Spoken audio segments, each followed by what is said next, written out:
Um ano depois do 8 de janeiro, eu queria te chamar para fazer uma reflexão comigo. O que o Brasil aprendeu com aquilo, hein? Será que a gente, como país, fez a lição de casa para evitar que aquilo tudo se repita? Será que as providências que foram tomadas até agora são suficientes para garantir que a democracia esteja segura? Eu penso que não.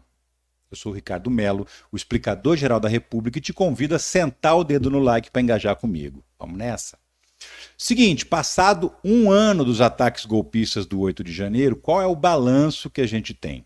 Das 2.100 pessoas presas na época, 66 ainda estão na cadeia de maneira preventiva, que são aquelas prisões antes do julgamento que não tem data para acabar. Até agora, 30 pessoas foram condenadas pela justiça, todas elas chamadas de executores, ou seja, aquela galera que entrou nos prédios dos três poderes para quebrar tudo, ou então, como eu costumo chamar aqui, os bucha de canhão.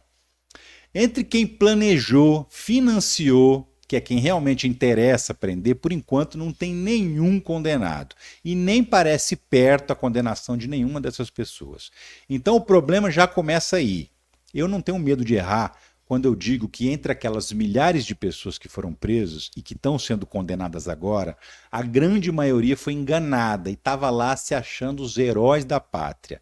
Eram pessoas raivosas e manipuladas, que acreditavam de verdade que estavam salvando o Brasil de uma ditadura comunista que roubou as eleições com o objetivo de fechar as igrejas, de perseguir os cristãos, de legalizar o aborto, as drogas, de obrigar os nossos filhos a virar tudo gay, distribuindo uma madeira de piroca nas escolas, entre outros absurdos que foram martelados por anos nas cabeças delas. Os executores dos ataques, na sua imensa maioria, são pessoas extremamente ignorantes, preconceituosas, que foram doutrinadas a acreditar que esses preconceitos não só não deviam ser combatidos, como ainda estavam certos. Aquelas pessoas foram incentivadas a ignorar qualquer argumento contrário, não importa de onde viesse. E ainda foram levadas a se orgulhar da própria ignorância. Por isso, tanto discurso para que elas não acreditassem, por exemplo, em jornalistas. A imprensa checa os fatos. E se essas pessoas prestassem atenção nessas checagens, elas iam ver que estavam erradas, elas iriam enxergar as mentiras. Mas para evitar que elas enxergassem, elas ouviam sempre o mesmo conselho: não assista, não ouça, não leia, só acredite no que a gente mandar no seu zap ou então nas nossas redes sociais. E essas pessoas, que são muito limitadas intelectualmente, acreditaram.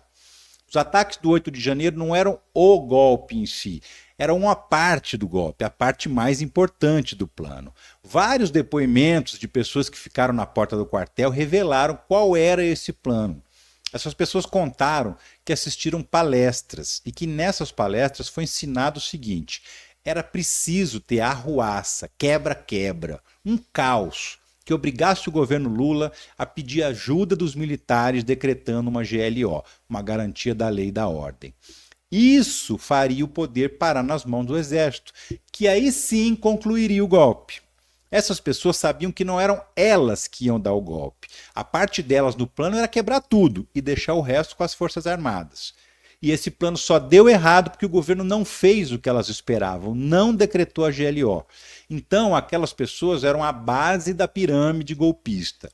O topo, até agora, não viu a cor da justiça. E esse é o maior dos nossos problemas.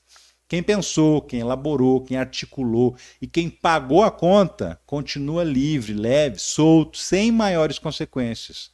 Agora que estão chegando em alguns empresários que bancaram um aluguel de meia dúzia de ônibus para levar os golpistas para Brasília. Mas o que aconteceu, por exemplo, com o general Braga Neto, que pediu para aquelas pessoas não desistirem porque eles estavam fazendo alguma coisa nos bastidores que ele não podia dizer o que era? O que aconteceu com o almirante Garnier da Marinha, que topou na hora o convite do Bolsonaro para dar um golpe de Estado? O que aconteceu com o general Heleno, que montou uma equipe inteira de golpistas dentro do GSI e que ainda estava lá no dia 8 de janeiro para ajudar aquelas pessoas a destruir os palácios? E, por fim, o que aconteceu com o Bolsonaro, que passou 4 anos colocando em dúvida as eleições, o STF e instigando as pessoas a odiar todo mundo que não concorda com ele, inclusive ex-aliados que ele abandonou pelo caminho. Nada, não aconteceu nada com essas pessoas. E sem elas não teria acontecido o 8 de janeiro. Então, não, a gente não fez a lição de casa e ainda não dá para dizer que aquilo não vai voltar a acontecer. Porque os mentores, os líderes, os arquitetos do golpe não sofreram nenhuma punição até agora.